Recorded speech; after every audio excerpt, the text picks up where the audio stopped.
Hello students, welcome to your government commerce college BCom part third EAFM paper first ग्रामीण विकास एवं सहकारिता rural development and cooperation chapter Panchayati Raj प्रजातांत्रिक विकेंद्रीकरण या पंचायती राज के बारे में अध्ययन करना।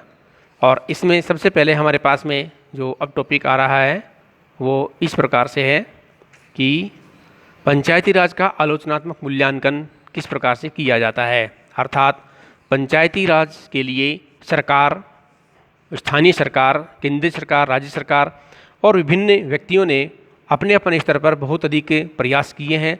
उसके पश्चात हम यह देखें कि क्या वास्तव में सरकारी प्रयास और विभिन्न व्यक्तियों के प्रयास सफल रहे या असफल रहे।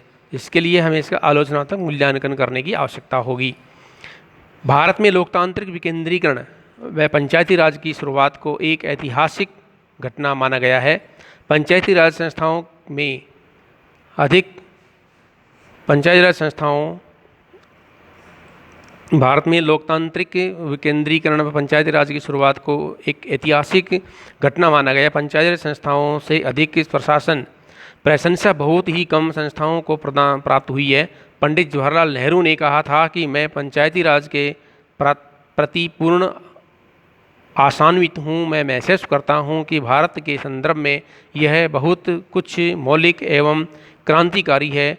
प्रोफेसर रजनी कोठारी के शब्दों में भी इस प्रकार से कहा जाता है कि इन संस्थाओं ने नए स्थानीय नेताओं को जन्म दिया है जो आगे चलकर राज्य और केंद्रीय संस्थाओं के निर्वाचन प्रतिनिधियों के से अधिक प्रतिभाशाली हो सकते हैं।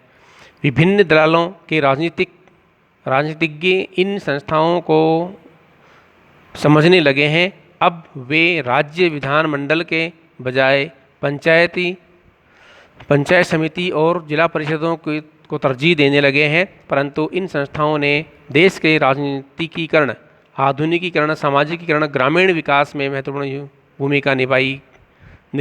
भूमिका का निर्वाह किया है। हमारी राजनीतिक व्यवस्था में जन हिस्सेदारी में वृद्धि करके गाँव में जागरूकता उत्पन्न हुई है। तो उसकी कुछ उपलब्धियाँ हमारे पास में हैं। किन उपलब्धियों के द्वारा हम इसकी मूल्यांकन कर सकते हैं। नंबर 1 है साझा समझ का विकास, डेवलपमेंट ऑफ अंडरस्टैंडिंग। पंचायती राज संस्थाओं से गाँव में राजनीतिक व प्रशासनिक संस्थाओं के बारे में समझ का विकास हुआ है, जिसके कारण ग्रामवासी इन संस्थाओं में सक्रिय जन सहभागिता के लिए आकर्षित हुए हैं। नंबर 2, अधिकारों के प्रति वेतन। लोकतांत्रिक विकेंद्रीकरण की प्रक्रिया में व्यक्तियों के बीच जनतांत्रिक मूल्यों के विकास से अधिकारों के प्रति जनचेतना बढ़ी है। मताधिकार चेतना इसी सामान्य चेतना का विशिष्ट रूप है। नंबर 3 है गाँव में भौतिक विकास।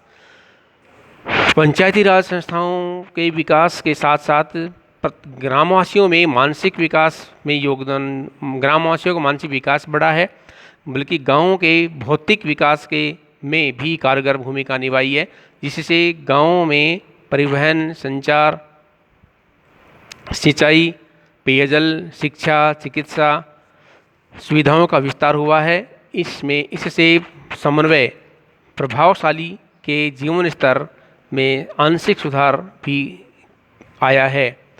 नंबर 4 है शिक्षा। पंचायती राज व्यवस्था के माध्यम से ग्रामीण क्षेत्रों में महिलाओं, बच्चों और पुरुषों या रिटायरमेंट हुए व्यक्तियों के द्वारा शिक्षा का कार्य प्रारंभ किया जाता था। लेकिन शिक्षण संस्थाओं की शुरुआत ने साक्षरता का गति प्रगतिशील नहीं बनाया, बल्कि गांव के व्यक्तियों के विचारों के व मूल्यों में परिवर्तन के लिए भी कार्य किया है। अर्थात शिक्षा के साथ साथ सर्वांगीण विकास कार्यक्रम करने का प्रोग्राम इसमें किया गया है। उसके बाद में नंबर 5 आता है इसके अंदर सामाजिक बुराइयों का समापन। पंचायती राज व्यवस्था के लागू होने के बाद गाँव में सामाजिक बुराइयों के समापन के लिए भी एक वातावरण तैयार हुआ है, जिसके अंतर्गत मृत्युभोज, छुआछूत, बाल विवाह, दहेज प्रथा तथा महिला अत्याचार जैसी सामाजिक समस्याओं के समाधान की दिशा में भी कार्यक्रम किए जाने लगे हैं। पंचायती राज के कारण पंचायती राज के कारण अब गाँवों की आलोचना करना आसान कार्य नहीं रहा है। गाँवों के पिछड़े वर्ग में चेतना आई है। गाँवों की स्त्रियां भी राजनीतिक कार्यकलापों में भाग लेने लगी हैं। गाँवों का जागरण राज्य स्तर की राजनीति पर दबाव पड़ने लगा है। इस सक्षम हुआ है। जातिगत, धर्मगत और अन्य प्रकार के स्थानीय दबाव समूह के रूप में प्रकट होने लगे हैं। दबाव समूह की राजनीति अब क्षेत्रीय नगरों की बपोती नहीं रह गई है। ग्रामीण जनता की अपने अधिकारों एवं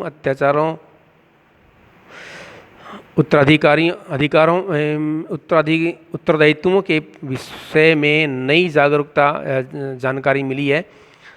पंचायती राज नई नई मांगों को पूरा जन्म देकर गांवों के विकास को आगे बढ़ा रहा है। गांव चलने में आत्मविश्वास की भावना जागृत हुई है और उनमें स्थिति सुधारने के लिए भाग्य भरोसे न बैठकर कुछ कर गुजरने की प्रवृत्ति पनपने लगी है। पंचायती राज के फलस्वरूप एक महत्वपूर्ण तथ्य ये सामने आया है कि ग्रामीणों के मस्तिष्क से अधिकारियों का भय जाता रहा है। अंग्रेजी शासन के युग में ग्रामीण नौकरी की शक्ति से आतंकित अब ग्रामीण जन प्रशासनिक अधिकारियों के पास जाकर विश्वास के साथ उनसे अपनी आवश्यकताओं पर बातचीत कर सकते हैं। तो ये ग्रामीण विकास कार्यक्रम में प्रगति का एक परिणाम है कि जो व्यक्ति या जो महिला या जो बच्चे घर से बाहर नहीं निकलते थे, अब वो सभी के सभी घर से बाहर निकलते हैं, खुले रूप में घूमते हैं और राजनीतिक क्षेत्र में अपना योगदान दे रहे हैं, शिक्षा के क्षेत्र में योगदान दे रहे हैं। महिलाओं का तो ये है कि वो अंतरिक्ष में जाकर, भारत की महिलाएं अंतरिक्ष में जाकर 6-6 महीने तक रिसर्च कार्य करने के लिए भी आगे आई हैं।